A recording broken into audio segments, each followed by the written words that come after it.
Okey, Assalamualaikum semua.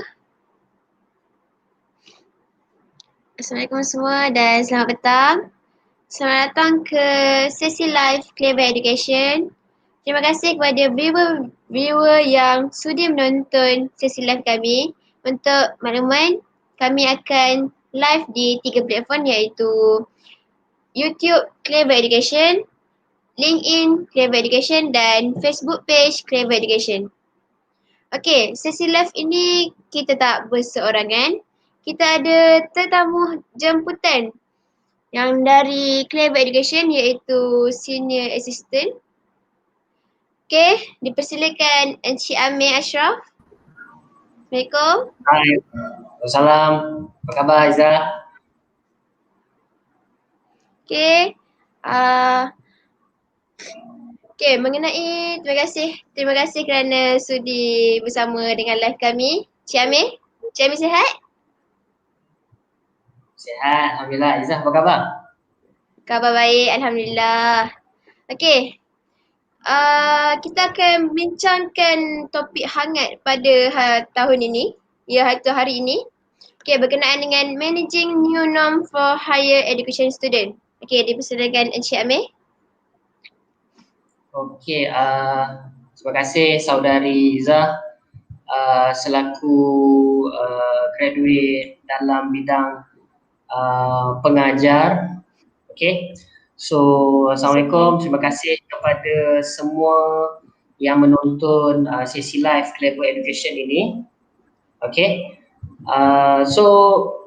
Untuk pengetahuan Izzah, para viewers jugalah sebenarnya bukan penuntut mahasiswa sahajalah yang terkesan dengan COVID-19 ini So kalau kita boleh tengok situasi di luar sana, semua orang terkesan. Tak kiralah pekerja ataupun ahli perniagaan ataupun pelajar mahupun pelajar-pelajar di sekolah tadika, taman asuhan dan sebagainya.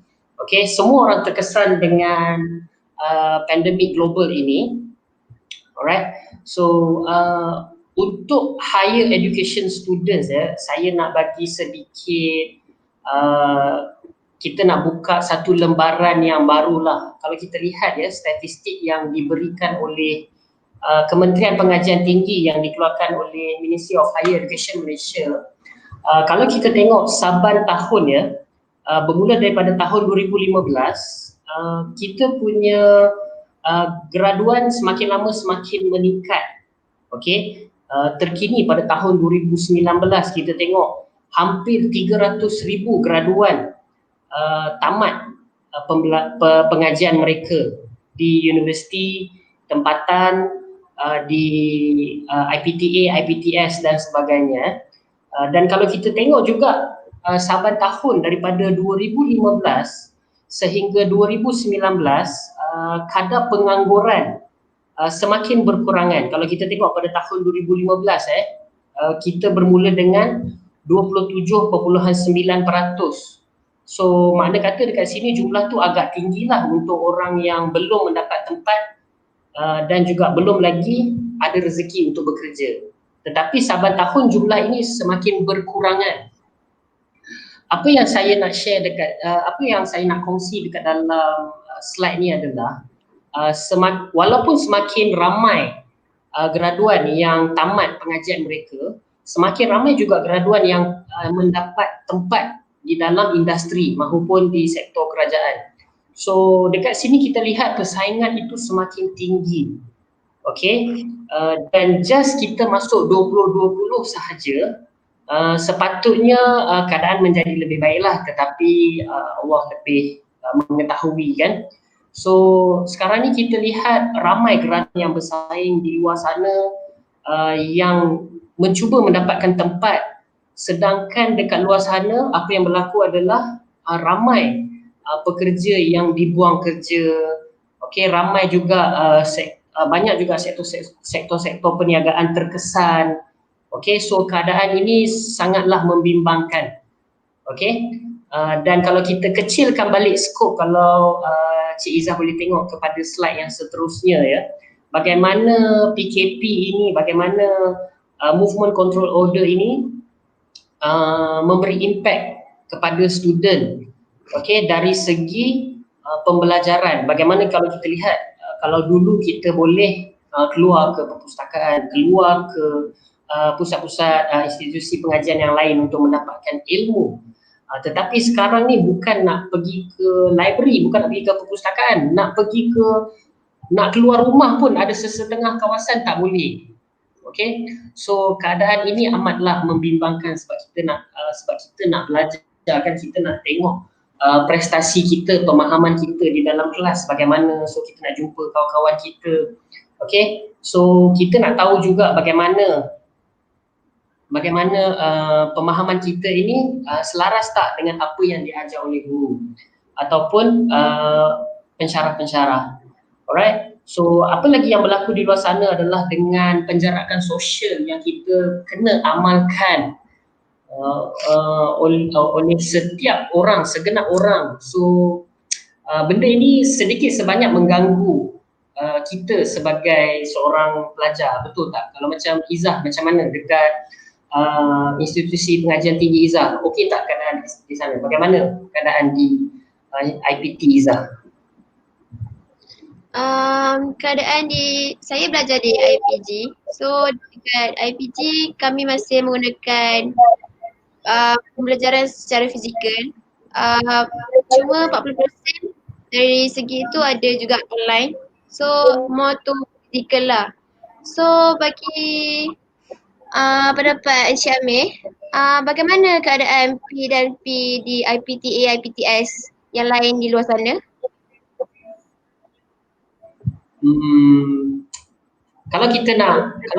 Kalau saya boleh rumuskan saya tengok keadaan di IPTA dan saya temu ramai juga kawan-kawan saya junior-junior di IPTS, IPTA. Okey, terdapat satu trending baru yang selaras dengan kajian yang dilakukan oleh Boston Consulting Group pada tahun 2020. Trending baru di dalam IPTA, IPTS ni adalah IPTA ini dia lebih banyak fokus, IPTA, IPTS ini dia lebih banyak fokus kepada outcome. Generasi-generasi Izzah dan yang lagi muda, mereka lebih melihat kepada outcome sesuatu PNP itu. So kita nak sesuatu result yang lebih cepat. So bila kita nak result yang lebih cepat, kita ada tendensi untuk mendapatkan satu informasi itu dengan lebih cepat. Tetapi ini sangatlah tidak digalakkan oleh kerajaan disebabkan oleh MCO ini dan sebagainya. Okay, and then kalau kita lihat trending yang lebih menarik adalah IPTA, IPTS sekarang mereka lebih banyak engage dengan employers di luar sana untuk mendapatkan untuk memastikan pelajar-pelajar mereka mendapat tempat di IPTA dan juga IPTS. Okay, so bagaimana pembelajaran dan pengajaran ini berubah? Kalau kita lihatlah, kalau saya boleh rumuskan di IPTA, IPTS, kalau di luar sana kita dah mula mengamalkan sistem pembelajaran online atas talian, yang mana kita perlu membuat PNP, kita perlu belajar secara atas talian, and then assignment, tugasan-tugasan juga kita perlu menghantar secara atas talian. Okey, dan kebanyakan IPTA, IPTS pun sudah mengamalkan sistem pentaksiran atas talian, bermakna kita kena buat test, kita kena buat assignment, kita kena submit assignment, semuanya di atas talian. So disebabkan ini juga keadaan telah memaksa siswaza, pelajar untuk membuat discussion juga dekat dalam alam maya di atas talian. So saya rasa ini sedikit sebanyak mengganggu fokus para pelajar.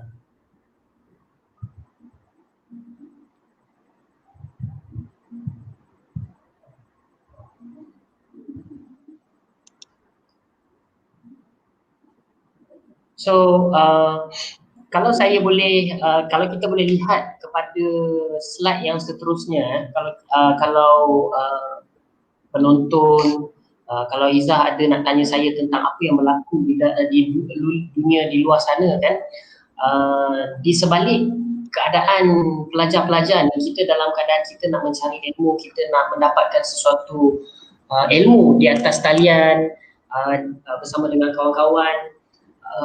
Sedikit informasi yang saya nak share dekat sini dengan kawan-kawan yang sedang view. Okay, apa yang berlaku di luar sana adalah kadar pengangguran sudah mula menjejakkan angka yang agak tinggi. Okay, dan juga keadaan ini juga memaksa pihak kerajaan untuk intervene, untuk memberi bantuan, menghulurkan sumbangan apa yang adalah untuk pekerja di luar sana, untuk perniagaan di luar sana. Okay, apa yang berlaku di luar sana adalah kita dah ada satu norma baru yang mana jenis-jenis perniagaan pun banyak yang sudah berubah. Kalau kita tengok Malaysia Airlines sekarang ni dalam keadaan yang sangat teruk ya, yang perlukan perubahan secara drastik. Kita tengok Air Asia pun juga berada dalam keadaan yang sama. Apa yang Air Asia buat adalah mereka menukar bisnes model mereka dan menambah portfolio di dalam negara mereka selain daripada penerbangan. Okey, itu contoh di dalam sektor pelancongan dan juga penerbangan. Okey, keadaan ini juga memaksa ahli perniagaan, ahli perusahaan, pekerja sambilan, pelbagai sektor untuk membanting tulang mencari jenis perniagaan yang baru. Ini memerlukan satu daya pemikiran yang baru yang sangat-sangat diperlukan di dalam industri untuk membuat satu business model yang baru yang lebih menguntungkan.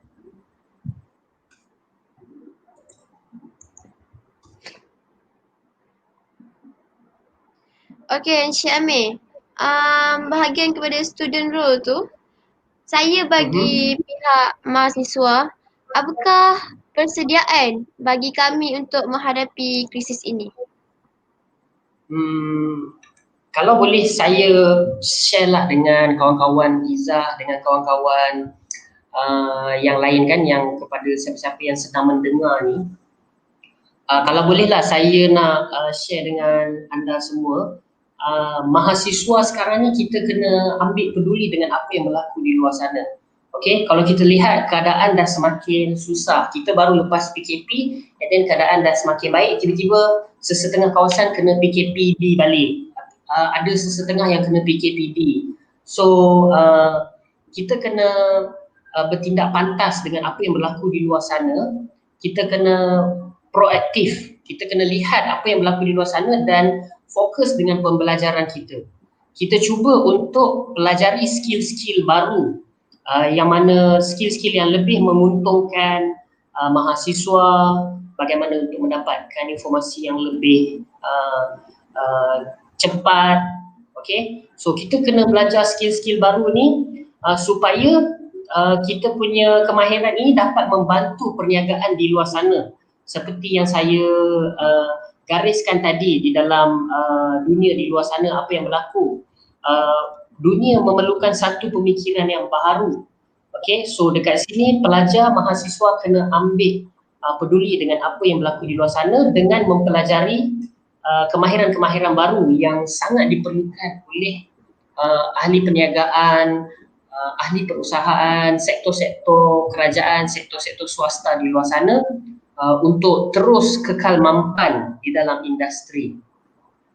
Okay, so kalau saya boleh tambah lagi sedikit nasihat untuk slide yang seterusnya adalah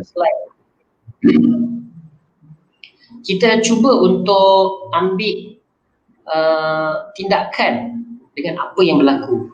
Sesetengah mahasiswa, sesetengah pekerja mungkin akan terkesan sedikit ataupun sebanyaknya dengan apa yang berlaku, tetapi orang yang berjaya kita ambil tindakan dengan apa yang berlaku di luar sana.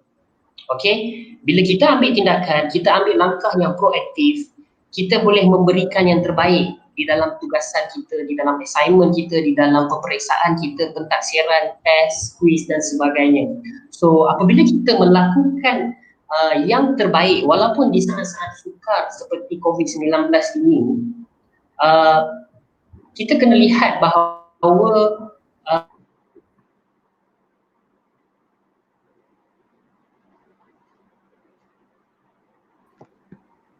so apabila majikan nampak usaha-usaha kita ya, so mereka akan sangat-sangat perlukan idea anda. Okey, dan dekat sini poin yang terakhir adalah kita kena terus bermotivasilah dengan apa yang berlaku di luar sana. Okey, so saya nak bagi penambahan sedikit lagi apa yang berlaku kalau di dalam slide yang seterusnya. Lifestyle kita dah berubah. Begitu juga kita punya kaedah pembelajaran pun sudah berubah. Bagaimana kita membuat assignment, kita menghantar kita punya tugasan seperti yang saya cakap tadi ya. Hatta sesetengah universiti pun walaupun graduation pun mereka dah mengambil langkah yang terbaru untuk melaksanakan aktiviti convocation mereka di luar sana. Okay, so bagaimana untuk kita menguruskan norma baru ni untuk penuntut, untuk mahasiswa ya. Langkah yang pertama yang kalau saya boleh gariskan adalah kita kena plan betul-betul. Okay, kalau kita lihat dalam slide yang seterusnya, kita kena plan betul-betul apa yang akan berlaku nanti. Macam contoh sekarang ni kita dah PKP. Lepas itu bila keadaan dah kembali normal, student, para mahasiswa semua dibenarkan kembali semula ke college-college, IPTA, IPTS. Okay, tetapi kita tak boleh melihat apa yang akan berlaku lagi 3 minggu, lagi 4 minggu. So pelajar yang proaktif akan sentiasa memenangi perlawanan ini perlawanan menentang diri sendiri, bagaimana untuk kita berjaya, kerana terdapat banyak halangan sekiranya di sesetengah kawasan tu ada PKP, PKPB, PKPD dan sebagainya. So kita expect the unexpected. Apa yang akan berlaku? Okey, kalau kita kena duduk rumah, kita kena menghadapi online distance learning. Kalau kita dibenarkan pulang kembali ke college, kita boleh dapat merasai semula traditional learning, pelajaran secara fizikal. Okey, ini memerlukan poin yang kedua yang saya gariskan dekat sini adalah kita kena plan betul-betul kita punya masa, kita punya tenaga, kita punya keuangan dan juga internet connection kita pun kena okey juga. Kalau tak okey, apakah kita punya support system yang kita boleh buat sekiranya kita tak ada sumber kewangan yang mencukupi. Okay, so apabila kita dah list down semua plan-plan ini, barulah kita boleh pergi kepada slide yang seterusnya adalah kita kena organize betul-betul kita punya sumber, apa yang ada. Okay, so bila kita ada sumber yang mencukupi, kita boleh organize, kita boleh uruskan kita punya sumber supaya menjadi lebih efektif, lebih efisien. Okay, dan kita kena develop strategi bagaimana untuk kita menggunakan semua resource kita secara efisien. Okay, so poin yang kedua adalah bagaimana kita nak uruskan sumber-sumber yang ada ini secara limited adalah kita kena membahagikan betul-betul masa kita. Sekiranya kita, sebagai contoh, sekiranya kita terpaksa membuat tugasan di rumah, okay, dan perlukan internet connection. Okay, so kita kena cari betul-betul bagaimana and kita develop support system. Yang ketiga, bagaimana untuk kita mendapatkan tugasan yang lengkap, untuk kita siapkan tugasan seperti yang diarahkan oleh IPTA, IPTS. Alright, dan poin yang seterusnya adalah kita kena lebih proaktif seperti yang saya cakap tadi. And sekiranya kita dalam keadaan yang memaksa, kita tak dapat nak menyelesaikan masalah kita, pergi kepada poin yang kedua. Mulakan untuk berkomunikasi dengan kawan-kawan kita, mulakan berkomunikasi dengan pihak pensyarah, pihak universiti, nyatakan kewangan kita, sekiranya masalah kita adalah kewangan, bagi tahu kepada pihak universiti bagaimana mereka dapat membantu. Okey, beritahu kepada ibu bapa anda sekiranya mereka perlu mengambil anda agak kerap sekiranya berlaku situasi yang sebegini. Okey, dan poin saya yang terakhir dalam slide yang seterusnya adalah kalau boleh kita lihat ya tuan-tuan dan puan-puan, kita kena control, kita kena uruskan betul-betul kita punya sumber itu tadi. Okey, sebab perjalanan kita mungkin lebih panjang.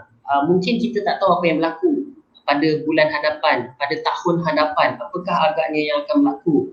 Okay, so dengan sumber yang terhad, kita kena pantau kita punya kaedah pelajaran. Adakah ianya efektif? Adakah ianya efisien? Adakah kita faham dengan pelajaran kita? And then kita compare kan, kita bincang dengan rakan-rakan kita, adakah kita punya sistem pembelajaran kita ni terbaik ataupun kita memerlukan bantuan daripada kawan-kawan ataupun guru-guru.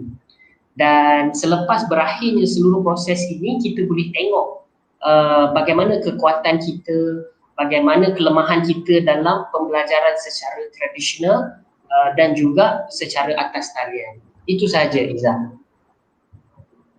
Okey, Cik Amir.